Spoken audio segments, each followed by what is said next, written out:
Shalom Jemaat GBI Soekarno-Hatta Jambi, Jemaat GBI PCC Palembang, Bapak Ibu, Saudara kami yang bergabung di dalam ibadah online kita hari ini. Saya bersuka cita boleh kembali bersama-sama dengan Bapak Ibu di rumah kita masing-masing. Kita boleh beribadah dan saya percaya hadirat Tuhan ada bersama dengan kita. Dia Allah yang hadir memberikan sukacita, memberikan damai sejahtera, memberikan penghiburan bagi setiap kita. Biarlah 1 jam ke depan setiap kita boleh mengalami Tuhan. Haleluya, puji nama Tuhan. Saudara, mari kita akan berdoa bersama-sama sebelum kita mulai ibadah kita hari ini. Kami bersyukur kepada Tuhan. Terima kasih buat hari demi hari yang boleh kami lalui. Terima kasih buat perlindungan Tuhan. Terima kasih buat anugerah-Mu. Terima kasih buat segala yang baik yang Tuhan sudah berikan kepada kami. Hari ini kami dan seisi rumah kami akan datang untuk memuji dan menyembah Engkau. Engkau Allah yang hadir bersama dengan kami. Engkau memberikan sukacita bagi setiap kami. Terpujilah nama-Mu Tuhan. Kami mulai ibadah kami hanya di dalam nama Tuhan Yesus. Haleluya. Mari yang siap beribadah bersama dengan saya katakan amin. Saudara bersukacita hari ini amin. Sebab ada sukacita dari surga yang melimpah di rumah kita. Haleluya. Mari bertepuk tangan bersama-sama. Boleh goyangkan badan Bapak Ibu ke kiri dan ke kanan. Bersuka dengan Tuhan. Haleluya. Katakan, terima sukacita surga, itulah kekuatan bagi jiwa. Ku dapat rasakan kasih-Nya di tengah badai yang bergelora. Terima sukacita surga, itulah kekuatan bagi jiwa. Ku dapat saksikan kuasa-Nya, taklukkan badai yang bergelora. Haleluya, Kau ada dalam hatiku. Takkan patah semangatku, takkan hilang kekuatanku. Haleluya, ku mau bersorak bagimu. Sukacita surga penuhiku. Mari bertepuk tangan bersama-sama. Katakan, terima sukacita surga, itulah kekuatan bagi jiwa. Ku dapat rasakan kasih-Nya di tengah badai yang bergelora. Terima sukacita surga, itulah kekuatan bagi jiwa. Ku dapat saksikan kuasa-Nya, taklukkan badai yang bergelora. Bersama-sama katakan saudara, Kau ada dalam rumahku, Kau ada dalam rumahku. Takkan patah semangatku, takkan hilang kekuatanku. Haleluya, ku mau bersorak bagimu. Sukacita surga penuhiku. Haleluya, haleluya. Kau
percaya setiap kita bersuka cita, amin. Amin. Ada sukacita di setiap rumah demi rumah. Karena Tuhan yang memberikan sukacita bagi setiap kita, amin. Haleluya. Mari kita siapkan hati kita untuk lebih dalam lagi menyembah Tuhan, saudara. Sebab firman Tuhan di dalam Yeremia 17 ayat 7 berkata, diberkatilah orang yang mengandalkan Tuhan, yang menaruh harapannya pada Tuhan. Saya percaya setiap kita, biarlah hari demi hari yang kita lalui ke depan, setiap kita menaruh pengharapan kita kepada Tuhan.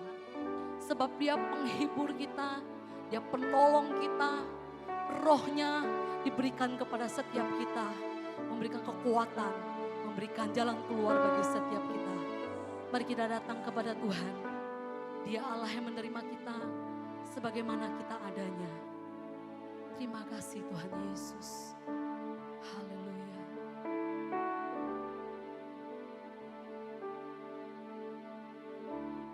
Ku datang kepadamu, Kau terima diriku, Kau segarkan jiwaku. Tak perlu ku andalkan kekuatan diriku, sebab Kau sanggup, sebab Kau sanggup. Kau kekuatanku, Kau penghiburku, Kau tepati semua janjimu. Di setiap langkah aku kan berserah, memberikan hidupku bagimu, Yesus. Mari bersama-sama katakan, ku datang kepadamu.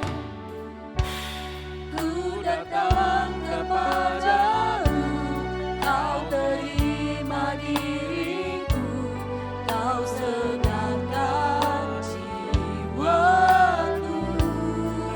Tak perlu ku andalkan, kekuatan diriku, sebab Kau sanggup, sebab Kau sanggup. Kau kekuatan, Kau kekuatanku, Kau penghiburku, Kau tepati semua janjimu.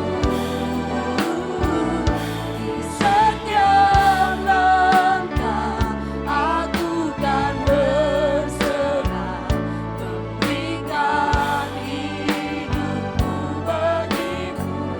Kau kekuatanku, Roh Kudus, Engkau menghibur kami. Kami percaya Tuhan, semua yang baik Engkau tepati bagi kami ya Tuhan Yesus. Di setiap langkah aku kan berserah, memberikan hidupku bagimu. Kau ada di saat ku perlukan, sedia selalu selamanya, selamanya.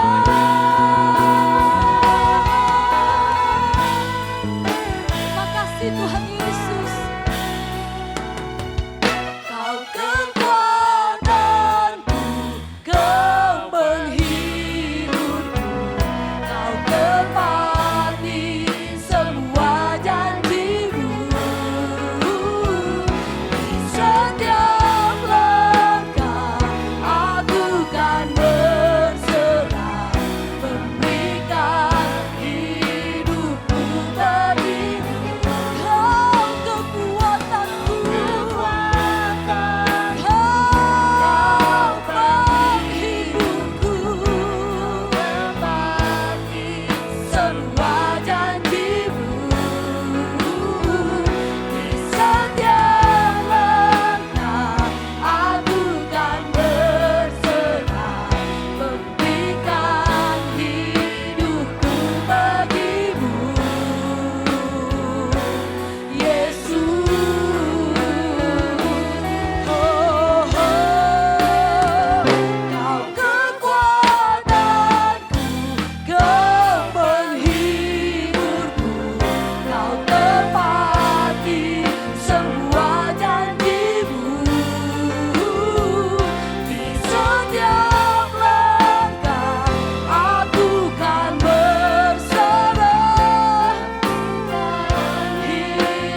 setiap langkah kami Tuhan sudah atur, dan semuanya berjejakan anugerah dalam kami ya Tuhan. Terima kasih Tuhan Yesus. Kami mempercayai Engkau dengan sepenuh hati kami, dengan segenap jiwa kami.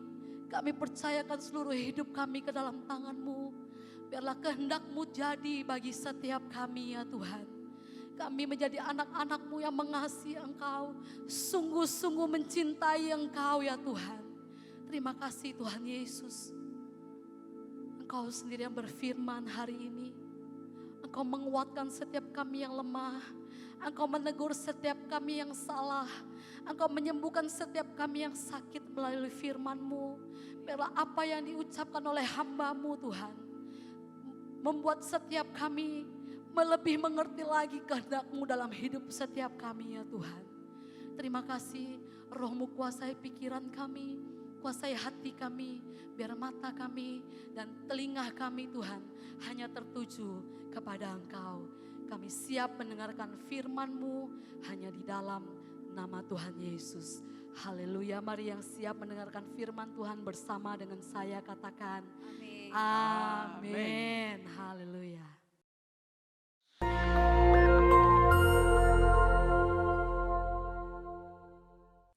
Shalom saudara, tema kali ini kita akan membahas tentang hidup dan cara kematian orang Kristen. Tidak sedikit orang percaya, khususnya para pelayan Tuhan yang setia, berpulang karena serangan wabah COVID-19. Kemudian banyak orang bertanya, apa yang salah? Kenapa? Kok bisa? Orang seringkali mengaitkan cara kematian seseorang dengan kehidupannya. Kematian adalah hal yang tidak terhindarkan dari kehidupan semua makhluk hidup di dunia termasuk manusia. Ada dua pandangan, yaitu yang pertama pandangan orang yang saleh pasti meninggal dengan cara terhormat, seperti mati dengan tenang, tidak menderita kesakitan, saat-saat terakhir dengan kondisi baik. Pandangan yang sebaliknya yaitu orang yang berdosa besar. Mereka meninggal dengan cara yang hina, maksudnya matinya menderita, sendirian di saat-saat terakhir dan mengenaskan meninggal karena kecelakaan atau korban kriminal. Benarkah kedua pandangan tersebut? Tentu saja pandangan tersebut salah. Alkitab mencatat Tuhan Yesus sendiri diperhadapkan dengan pertanyaan dan situasi yang mirip. Dalam Lukas 13 ayat 1 sampai dengan 5 terjadi peristiwa matinya peziarah di Yerusalem yang dibunuh oleh Pilatus. Dan darahnya dicampur dengan korban darah yang akan dipersembahkan. Peristiwa yang kedua adalah orang-orang Galilea mati tertimpa menara dekat Siloam. Dua peristiwa ini membuat orang-orang bertanya, dosa besar apa yang telah dilakukan oleh kedua kelompok ini? Hingga mereka meninggal dengan cara yang mengenaskan. Saat itu juga Yesus menegur mereka bahwa hal itu terjadi bukan karena mereka lebih berdosa. Dosa dan kesalahan atau konsekuensi yang dibuat oleh manusia bisa saja mengakibatkan penderitaan dan mati dengan mengenaskan. Tetapi mengatakan semua orang yang mati dengan tidak enak dan mengenaskan adalah orang yang lebih berdosa, itu pendapat yang salah. Apalagi mengaitkan dengan kualitas kerohanian mereka. Tuhan Yesus mengajarkan di Lukas 13 ayat 1 sampai dengan 5. Yang pertama, cara mati seseorang tidak menunjukkan kualitas hidupnya. Mungkin saja orang yang berdosa bisa mati atau meninggal dengan cara yang tidak enak dan menderita. Tetapi bukan selalu bila seseorang meninggal dengan cara yang tidak enak, artinya pasti karena ada dosa besar yang dilakukan. Jangan mengaitkan cara kematian seseorang dengan kualitas hidupnya.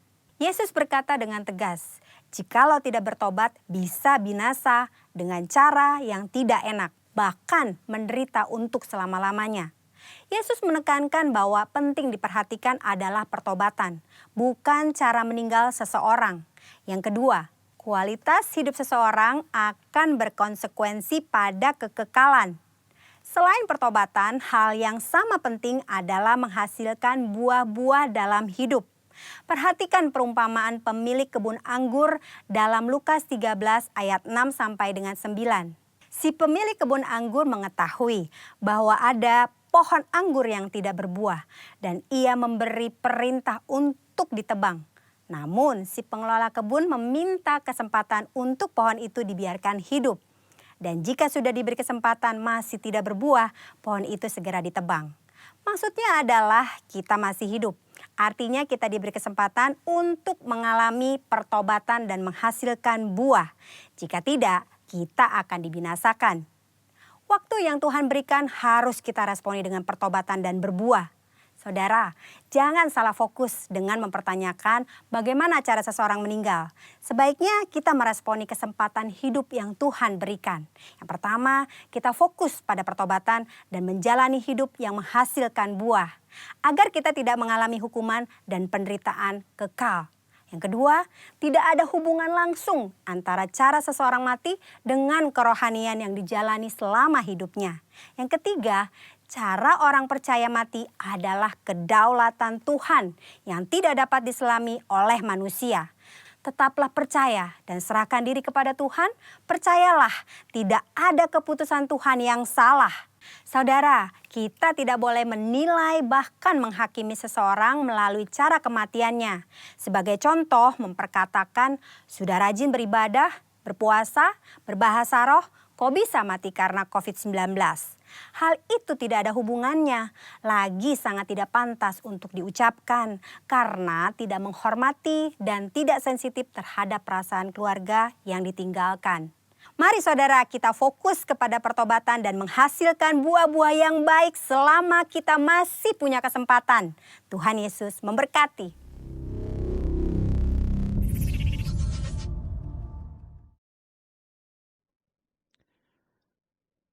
Puji Tuhan, Shalom Bapak Ibu semuanya, bagaimana kabar kita? Saya sapa seluruh jemaat Tuhan yang ada di GBI Soekarno-Hatta Jambi dan juga jemaat Tuhan yang ada di PCC Palembang. Tuhan memberkati setiap kita, keluarga demi keluarga, pribadi lepas pribadi.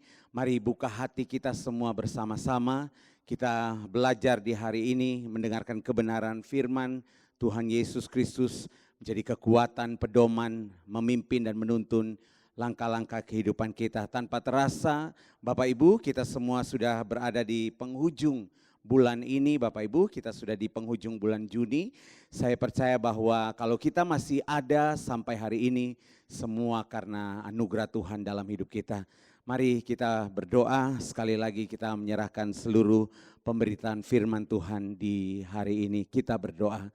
Tuhan Yesus, kami bersyukur, kami berterima kasih kalau hari ini kami diberi kesempatan untuk mendengarkan kebenaran firman-Mu Tuhan.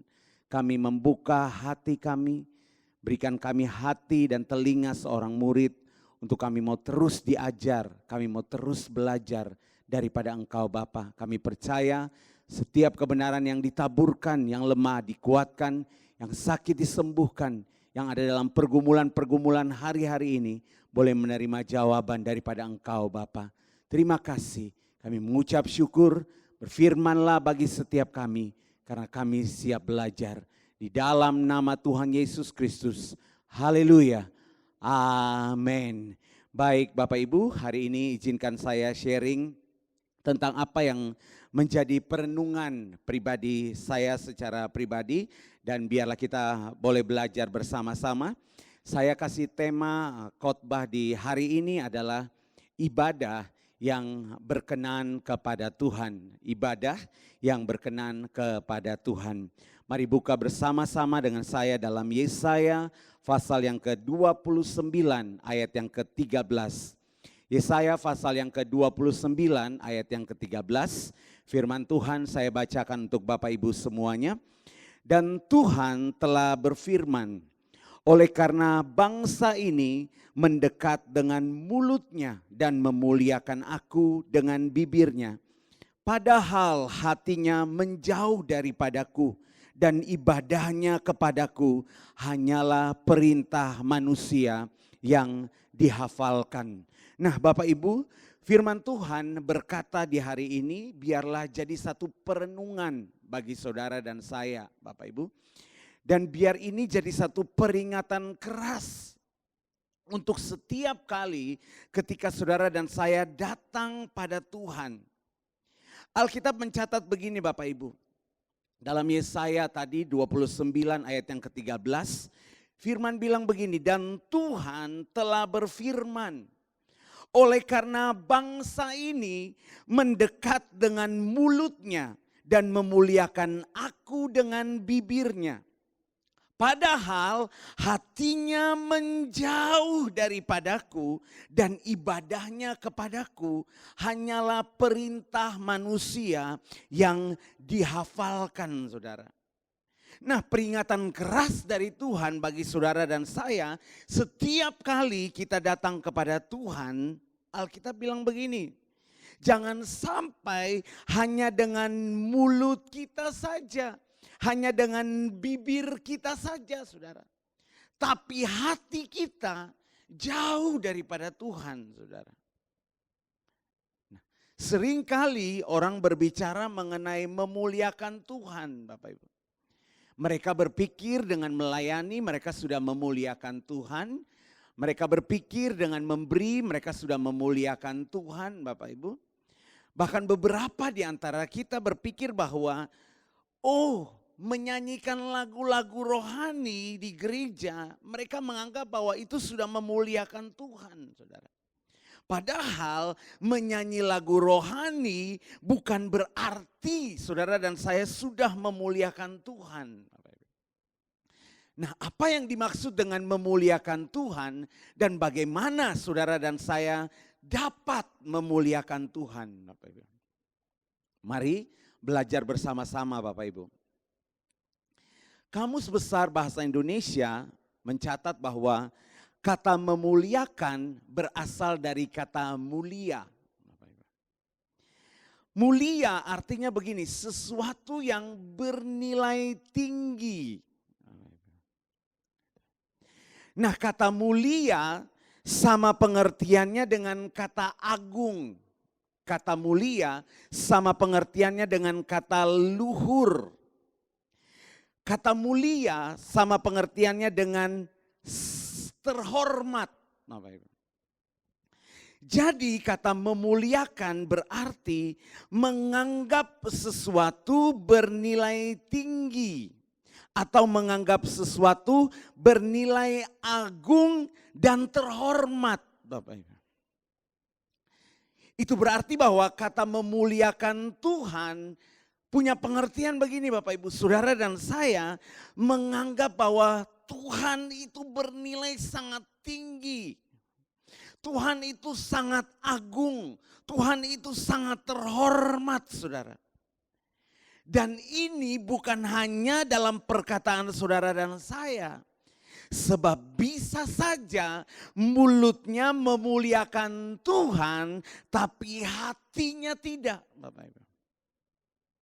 Nah, kita pelajari hari ini Bapak Ibu. Saudara boleh belajar dari perjalanan bangsa Israel. Saudara lihat bahwa bangsa Israel mempunyai kebiasaan memuliakan Tuhan dengan mulutnya saja, saudara. Tapi hatinya tidak, Bapak Ibu. Oleh sebab itu Tuhan mengecam keras hal ini, saudara. Saudara bisa pelajari dalam Matius pasal yang ke-23 ayat yang ke-25 sampai 27, Bapak Ibu. Kita lihat bersama-sama, saya baca untuk Bapak Ibu. Matius 23 ayat yang ke-25 sampai ayat yang ke-27. Firman bilang begini Bapak Ibu. Celakalah kamu, hai ahli-ahli Taurat dan orang-orang Farisi. Hai kamu orang-orang munafik. Sebab cawan dari pinggan kamu bersihkan sebelah luarnya. Tetapi sebelah dalamnya penuh rampasan dan kerakusan. Ayat 26. Hai orang-orang Farisi yang buta, bersihkanlah dahulu sebelah dalam cawan itu. Maka sebelah luarnya juga akan bersih. Ayat yang ke-27 Bapak Ibu. Celakalah kamu hai ahli-ahli Taurat dan orang-orang Farisi, Hai kamu orang-orang munafik, sebab kamu sama seperti kuburan yang dilabur putih, yang sebelah luarnya memang bersih tampaknya, tetapi yang sebelah dalamnya penuh tulang belulang dan pelbagai jenis kotoran. Bapak Ibu. Nah, saudara lihat dari orang Israel. Firman bilang begini, mereka disebut orang-orang munafik. Nah, dalam kamus besar bahasa Indonesia, kata munafik diartikan begini Bapak Ibu, berpura-pura percaya. Kata munafik artinya begini, setia kepada agama, tetapi sebenarnya dalam hatinya tidak, saudara. Dapat diartikan bermuka dua. Atau dengan kata lain begini, lain di bibir, lain di hati. Nah, hari ini saudara dan saya kita belajar. Supaya saudara dan saya kita tidak dikecam sebagai orang-orang munafik. Seperti orang-orang Israel ini Bapak Ibu. Dengan cara bagaimana saudara? Mari saudara dan saya kembali definisi ulang bagaimana kita melakukan ibadah-ibadah kita di hadapan Tuhan Bapak Ibu. Jadi definisi ulang kembali bagaimana saudara dan saya melakukan ibadah kita di hadapan Tuhan. Matius 15 ayat 7 dan 9 sampai 9 saudara. Ayat 7 bilang begini Bapak Ibu. Hai orang-orang munafik, benarlah nubuat Yesaya tentang kamu. Bangsa ini memuliakan aku dengan bibirnya, padahal hatinya jauh daripadaku. Percuma mereka beribadah kepadaku, sedangkan ajaran yang mereka ajarkan ialah perintah manusia. Bapak Ibu. Nah saudara, kata ibadah, istilah ibadah adalah istilah yang tidak asing bagi banyak umat beragama Bapak Ibu. Kata ibadah dalam bahasa Ibrani dikatakan sebagai aboda, artinya menyembah Bapak Ibu. Sedangkan kata ibadah dalam bahasa Yunani artinya latreia, artinya pelayanan Bapak Ibu. Nah, Kamus Besar Bahasa Indonesia menulis definisi ibadah adalah perbuatan untuk menyatakan bakti kepada Allah yang didasari ketaatan mengerjakan perintahnya dan menjauhi larangannya, saudara. Artinya begini Bapak Ibu, bahwa ibadah merupakan satu pernyataan kita tunduk kepada Allah, kita hormat kepada Allah, kita setia kepada Allah. Dan saudara dan saya memperhambakan diri kita kepada Allah yang didasari dengan ketaatan mengerjakan perintah-perintahnya dan menjauhi larangannya dalam hidup kita, saudara. Makanya dari definisi di atas tadi yang saya sudah katakan bahwa ibadah saudara dan saya tidak hanya sebatas acara kebaktian di gereja saja.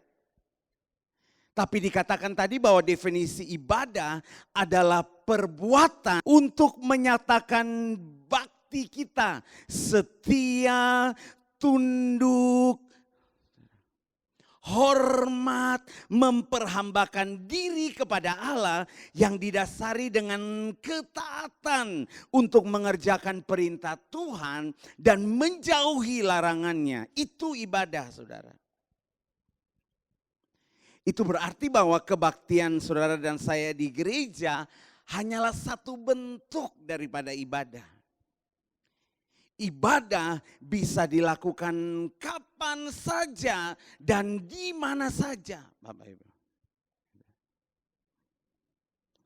Tentu hari ini saudara dan saya menginginkan bahwa ibadah kita berkenan di hadapan Tuhan, Bapak Ibu. Makanya tadi saudara dan saya belajar bahwa ada satu teguran yang keras dalam Injil Matius tadi tentang orang-orang Israel yang ternyata ibadah mereka tidak berkenan di hadapan Tuhan, Bapak Ibu. Matius tadi mencatat bahwa, hai orang-orang munafik, benarlah nubuat Yesaya tentang kamu. Bangsa ini memuliakan aku dengan bibirnya, padahal hatinya jauh daripadaku. Percuma mereka beribadah kepadaku, sedangkan ajaran yang mereka ajarkan ialah perintah manusia. Bapak. Nah saudara, 750 tahun sebelumnya Yesaya juga pernah menyampaikan hal yang sama ini Bapak Ibu. Yang tadi kita sudah baca dalam Yesaya 29 ayat 13, firman bilang begini, Tuhan telah berfirman, oleh karena bangsa ini datang mendekat kepadaku dengan mulutnya dan memuliakan aku dengan bibirnya, padahal hatinya menjauh daripadaku dan ibadahnya kepadaku hanya perintah manusia yang dihafalkan.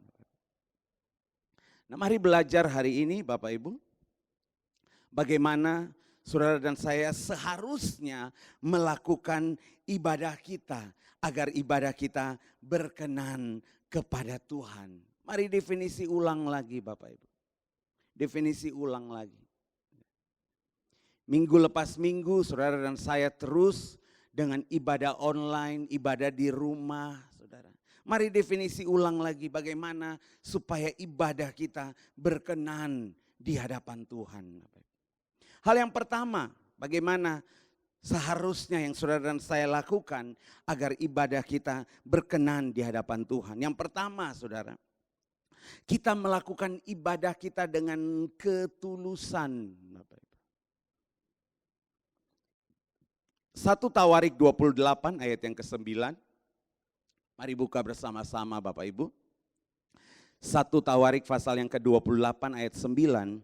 Ini merupakan pesan terakhir daripada seorang Daud kepada Salomo dalam pembangunan bait suci.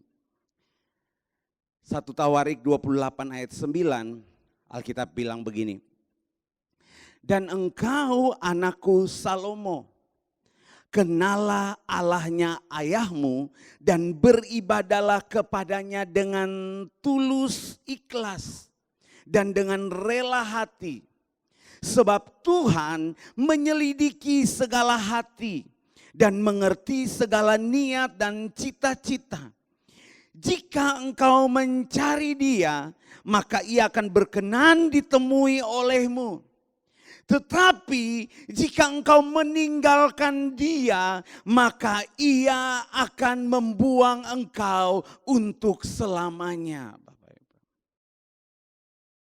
Saudara lihat pesan terakhir Daud kepada Salomo. Daud bilang begini Bapak Ibu. Beribadalah kepada Tuhan dengan tulus. Beribadalah kepada Tuhan dengan ikhlas. Beribadalah kepada Tuhan dengan rela hati. Sebab Tuhan menyelidiki segala hati dan mengerti segala niat dan cita-cita. Jika engkau mau mencari Dia dalam ketulusan, maka Ia akan berkenan ditemui olehmu. Hari ini dimanapun engkau sedang berada, bersama dengan keluarga-keluargamu, atau engkau menonton tayangan ini seorang diri, mari beribadah dalam ketulusan. Ibrani pasal yang ke-10 ayat yang ke-22. Firman bilang begini. Karena itu marilah kita menghadap Allah dengan hati yang tulus ikhlas dan keyakinan iman yang teguh. Oleh karena hati kita telah dibersihkan dari hati nurani yang jahat dan tubuh kita telah dibasuh dengan air yang murni. Alkitab bilang begini, mari menghadap kepada Allah dengan hati yang tulus ikhlas, dengan keyakinan iman kita yang teguh, Bapak Ibu. Tulus punya pengertian begini, Bapak Ibu. Sungguh-sungguh. Jadi sekalipun saudara duduk di rumah, saudara mungkin tonton tayangan ini di kamarmu, sungguh-sungguh. Tulus hati, saudara. Benar-benar keluar dari hati yang jujur, hati yang tidak pura-pura. Itu tulus, Bapak Ibu. Menghadap Allah dengan hati yang tulus ikhlas, Bapak Ibu. Jadi ibadah kita tidak sekedar formalitas. Tidak sekedar satu rutinitas, Bapak Ibu. Hal yang kedua, bagaimana saudara dan saya melakukannya supaya ibadah kita berkenan di hadapan Tuhan. Hal yang kedua adalah kita melakukan ibadah kita dengan kesungguhan. Yang pertama tadi ketulusan, yang kedua kesungguhan. Ulangan pasal yang ke-10 ayat 12. Firman bilang begini. Ulangan pasal yang ke-10 ayat yang ke-12. Maka sekarang hai orang Israel, apakah yang dimintakan daripadamu oleh Tuhan Allahmu selain dari takut akan Tuhan Allahmu? Hidup menurut segala jalan yang ditunjukkannya, mengasihi Dia, beribadah kepada Tuhan Allahmu dengan segenap hatimu dan dengan segenap jiwamu. Jadi melakukan ibadah kita dengan kesungguhan, Bapak Ibu. Beribadah kepada Tuhan Allahmu dengan segenap hatimu dan dengan segenap jiwamu. Makanya 1 Samuel 12 ayat 20 bilang begini. Dan berkatalah Samuel kepada bangsa itu, jangan takut.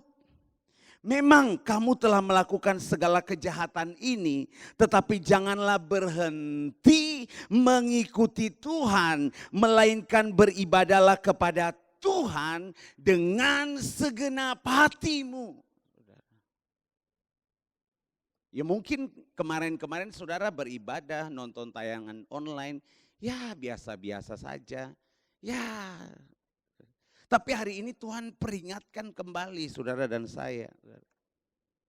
Beribadahlah kepada Tuhan dengan segenap hatimu, dengan segenap jiwamu, dan dengan kesungguhan, sungguh-sungguh saudara.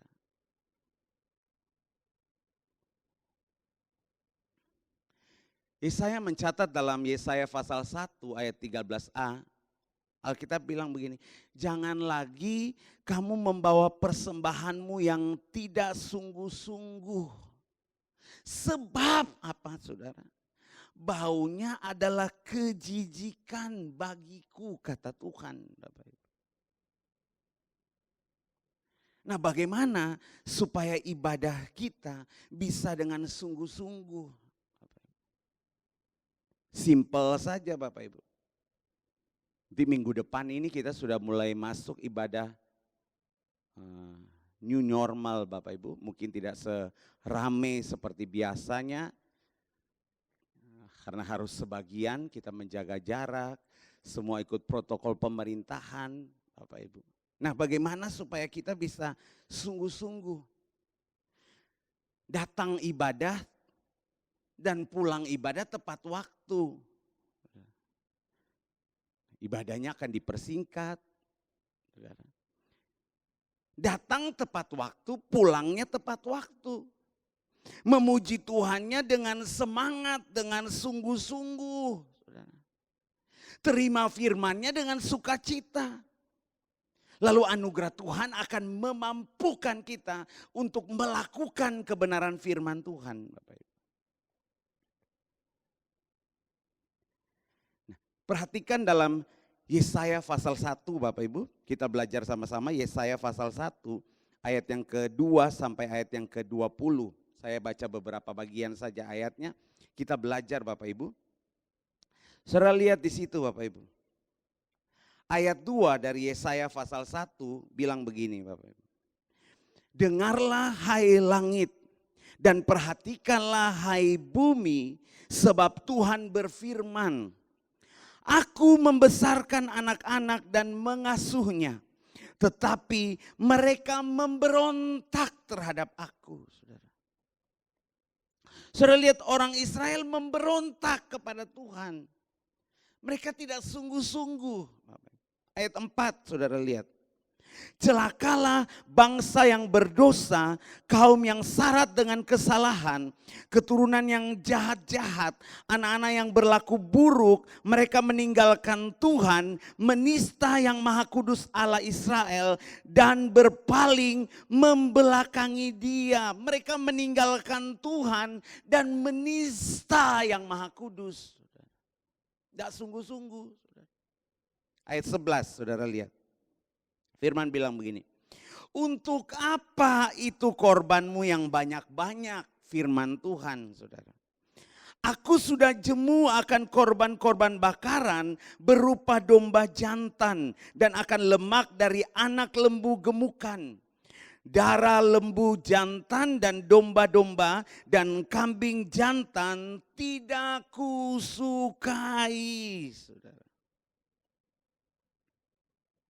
Saudara lihat Alkitab bilang ini, padahal mereka mempersembahkan korban yang banyak Bapak Ibu. Ayat 13, saudara lihat, mereka beribadah tidak sungguh-sungguh, saudara. Ayat 13, saudara. Jangan lagi membawa persembahanmu yang tidak sungguh-sungguh, sebab baunya adalah kejijikan bagiku. Kalau kamu merayakan bulan baru dan Sabat atau mengadakan pertemuan-pertemuan, aku tidak tahan melihatnya karena perayaanmu itu penuh kejahatan, saudara. Mereka enggak ibadah dengan sungguh-sungguh. Lihat ayat 19 dan ayat 20. Jika kamu menurut dan mau mendengar, maka kamu akan memakan hasil baik dari negeri itu. Tetapi jika kamu melawan dan memberontak, maka kamu akan dimakan oleh pedang. Sungguh Tuhan yang mengucapkannya. Bapak Ibu. Saudara lihat di ayat 14, akibatnya saudara. Ayat 14 dia bilang begini. Perayaan-perayaan bulan barumu dan pertemuan-pertemuanmu yang tetap, aku benci melihatnya. Semuanya itu menjadi beban bagiku. Aku telah payah menanggungnya. Ibadah mereka menjadi beban bagi Tuhan. Lalu ayat 15, apabila kamu menadahkan tanganmu untuk berdoa, aku akan memalingkan mukamu. Bahkan sekalipun kamu berkali-kali berdoa, aku tidak akan mendengarkannya sebab tanganmu penuh dengan darah, saudara. Tuhan tidak dengar doa mereka. Kenapa? Tidak sungguh-sungguh. Dengan tidak penuh satu kesungguhan, saudara. Saya berdoa Bapak Ibu, sekalipun mungkin saudara tidak ibadah di gereja, tapi kita melakukannya dengan sungguh-sungguh, dengan satu kesungguhan hati, saudara. Supaya apa? Ibadah kita berkenan di hadapan Tuhan. Yang ketiga, saudara, terakhir, mari saudara, yang pertama tadi beribadahlah dalam ketulusan. Yang kedua, beribadahlah dalam kesungguhan. Yang ketiga, mari beribadah dengan motivasi yang benar. Bapak Ibu. Saudara, ini penting sebagai esensi dasar dari perjalanan saudara dan saya bersama dengan Tuhan. Mari membangunnya dalam motivasi yang benar di dalam Tuhan Bapak Ibu. Yosua pasal yang ke-24 ayat 14 dan 15. Yosua pasal 24 ayat 14 dan 15. Firman Tuhan berkata, Bapak Ibu, oleh sebab itu takutlah akan Tuhan dan beribadahlah kepadanya dengan tulus ikhlas. Jauhkanlah Allah yang kepadanya nenek moyangmu telah beribadah di sungai Efrat dan di Mesir, dan beribadahlah kepada Tuhan. Ayat 15.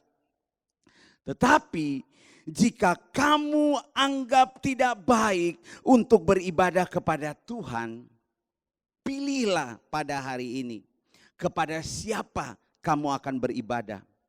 Allah yang kepadanya nenek moyangmu beribadah di seberang sungai Efrat, atau Allah orang Amori yang negerinya kamu diami ini. Yosua bilang begini, tetapi aku dan seisi rumahku, kami akan beribadah kepada Tuhan.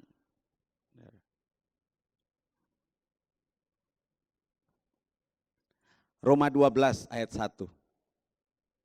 Firman bilang begini, karena itu saudara-saudara, demi kemurahan Allah, aku menasihatkan kamu supaya kamu mempersembahkan tubuhmu sebagai persembahan yang kudus dan berkenan kepada Allah.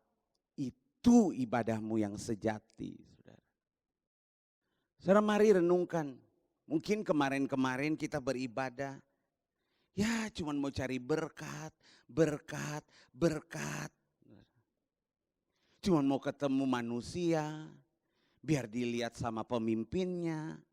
Cuman mau cari koneksi, ingin dapat sanjungan, hal-hal yang salah. Motivasi-motivasi salah dalam kita beribadah, saudara. Biarlah hari ini saudara dan saya melakukannya dengan motivasi yang benar di hadapan Tuhan. Cuman satu, ingin ketemu Tuhan. Itu saja. Ingin balas semua kebaikannya dalam seluruh kehidupan kita, Bapak Ibu. Saudara lihat waktu saudara melakukan dengan motivasi yang benar di hadapan Tuhan. 1 Timotius 6 ayat 6 bilang begini. Ada keuntungan, saudara. Waktu kita ibadah dengan motivasi yang benar. Minggu depan saudara bisa datang ke gereja. Atau saudara yang belum bisa tetap di rumah dengan motivasi yang benar. Bapak Ibu. 1 Timotius 6 ayat 6. Firman bilang begini. Memang ibadah itu kalau disertai rasa cukup akan memberi keuntungan besar, Bapak Ibu. Jadi waktu saudara datang, bukan cari tangannya Tuhan, bukan cari berkat-berkatnya Tuhan, tapi kita cari isi hatinya Tuhan hari-hari ini, saudara. Di tengah-tengah krisis, di tengah-tengah segala sesuatu goncangan yang sedang terjadi hari-hari ini, Firman bilang begini, waktu kita beribadah dengan rasa cukup, disertai dengan rasa cukup, keuntungannya akan besar dalam kehidupan kita. Karena motivasi kita benar. Cuman mau ketemu Tuhan, cuman mau ketemu Tuhan, cuman mau ketemu Tuhan. Keuntungan ibadah yang kedua, saudara. Keluaran 23 ayat 25. Ayat terakhir bagi kita, Keluaran 23 ayat 25. Firman bilang begini, tetapi kamu harus beribadah kepada Tuhan Allahmu, maka Ia akan memberkati roti makananmu dan air minumanmu. Dan aku akan menjauhkan penyakit dari tengah-tengahmu, saudara. Mari saudara, hari ini definisi ulang kembali ibadah saudara dan saya. Motivasimu waktu kita datang kepada Tuhan. Firman bilang begini, kamu harus beribadah hanya kepada Tuhan Allahmu. Maka Ia akan memberkati roti makananmu dan air minumanmu. Dan ia sendiri akan menjauhkan penyakit dari tengah-tengahmu. Bapak Ibu. Beribadahlah dengan motivasi hati yang benar di hadapan Tuhan. Mari saudara, biarlah hari ini firman Tuhan ini jadi peringatan bagi saudara dan saya. Untuk kita datang beribadah kepada Tuhan. Datanglah dalam ketulusan. Datanglah dalam kesungguhan. Datanglah dengan motivasi yang benar saudara. Dengan demikian ibadah kita akan menjadi ibadah yang berkenan di hadapan Tuhan. Puji nama Tuhan. Mari renungkan firman ini. Beberapa waktu ini Bapak Ibu. Mari renungkan sebentar Bapak.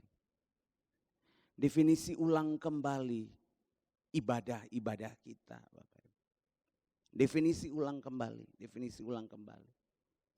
Apakah saudara dan saya sedang tulus, sungguh-sungguh atau cuman asal-asalan hari-hari ini Bapak.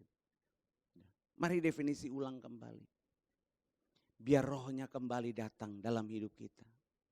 Memulihkan kita kembali. Supaya waktu kita datang kepada Tuhan.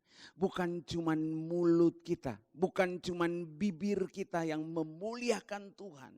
Tapi benar-benar hati dan hidup kita pun memuliakan Tuhan. Ibadahlah dalam ketulusan. Ibadahlah dalam kesungguhan.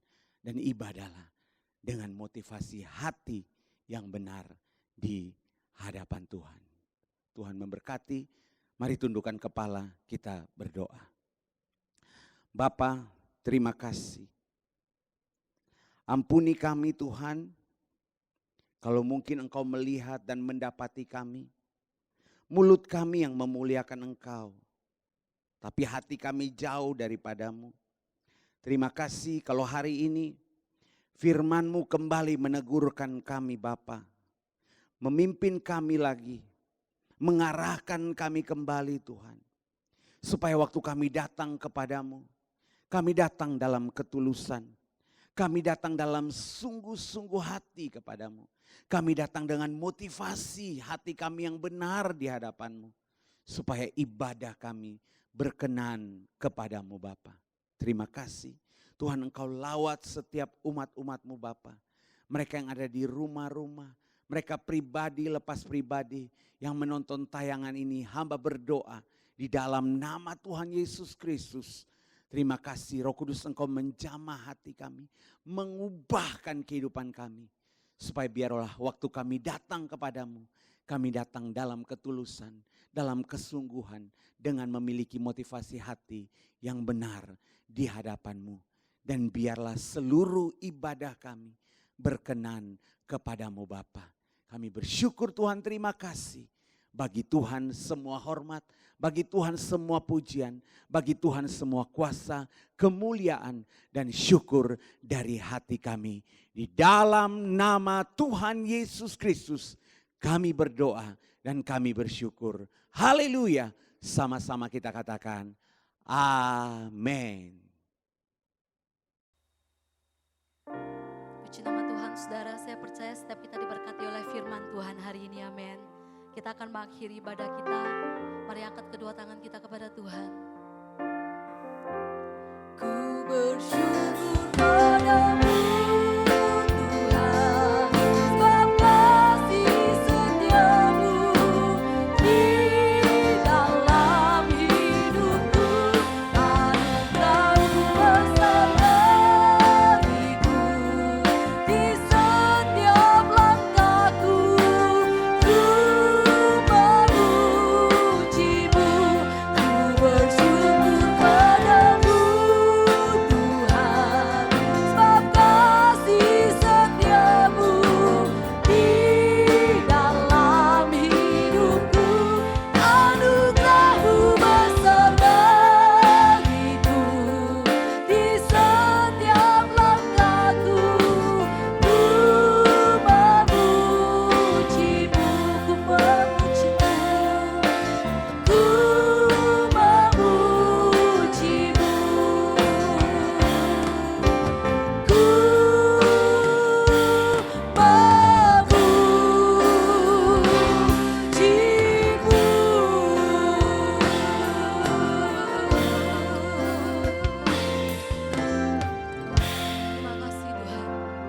Biar setiap langkah kami selalu memuji Engkau Tuhan. Terima kasih buat ibadah kami hari ini. Kami percaya Roh-Mu ada menyertai kami. Kami percaya Tuhan sesuatu yang besar sudah Kau kerjakan bagi setiap kami hari ini. Kami percaya ya Tuhan Yesus, setiap rumah tangga kami dipenuhi dengan damai sejahtera. Usaha kami diberkati oleh Tuhan. Anak-anak kami Tuhan dipenuhi dengan kasih karunia-Mu ya Tuhan Yesus. Terima kasih, kami bersyukur buat hari ini. Kami mengangkat tangan kami memberkati bangsa kami Tuhan. Engkau memberkati bangsa Indonesia. Biarlah bangsa kami penuh dengan damai sejahtera. Bangsa kami Tuhan disembuhkan. Bangsa kami dipulihkan. Diberkatilah Indonesia. Diberkatilah pemerintahan yang ada. Diberkatilah Bapak Presiden kami, Bapak Wakil Presiden kami.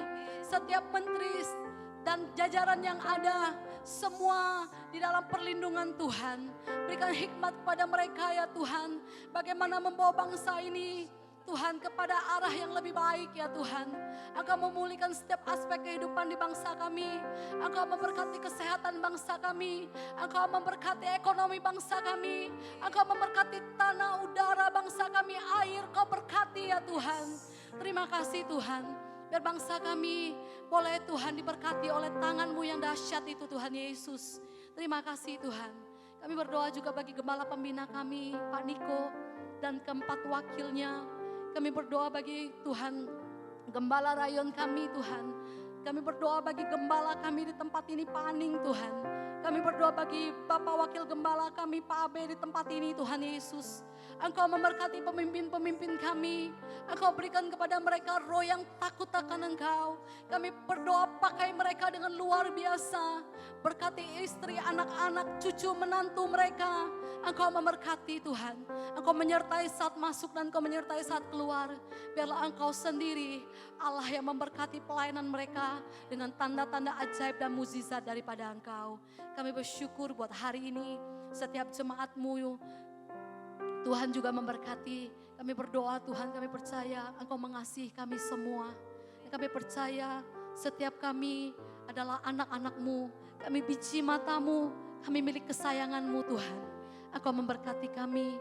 Engkau memberkati setiap persembahan, perpuluhan yang sudah dibawa ke rumah-Mu. Engkau sendiri memberkati pekerjaan tangan kami. Biar setiap apa yang kami kerjakan berhasil dan beruntung di dalam Engkau. Terima kasih Tuhan Yesus. Terpujilah nama-Mu. Kami akan Tuhan mengakhiri ibadah kami. Dan kami siap untuk menerima berkat daripada Engkau. Haleluya. Baik Bapak Ibu, Jemaat GBI Soekarno-Hatta di Jambi dan juga GBI PCC Palembang, kita akan akhiri ibadah kita di hari ini. Mari angkat kedua tanganmu, angkat wajahmu, terimalah berkat yang dari Tuhan Yesus Kristus. Tuhan memberkati engkau dan melindungi engkau. Tuhan menyinari engkau dengan wajahnya dan memberi engkau kasih karunia. Tuhan menghadapkan wajahnya kepadamu dan memberi engkau damai sejahtera. Kasih anugerah limpah rahmat dari Allah Bapa dalam Tuhan Yesus Kristus. Pengurapan pemeteraan yang dikerjakan oleh Roh Kudus mengurapi setiap pekerjaan tanganmu. Apapun yang kau sentuh dan kerjakan dengan tanganmu dalam terang kebenaran firman-Mu, dalam jalan-jalannya Tuhan, maka Tuhan berjanji, Tuhan buat engkau berhasil, Tuhan buat engkau beruntung. Mulai hari ini sampai Maranatha, Tuhan datang jemput kita semua di awan-awan yang permai sampai selama-lamanya. Yang percaya diberkati Tuhan, sama-sama kita katakan amin. Selamat hari Minggu, Tuhan Yesus memberkati.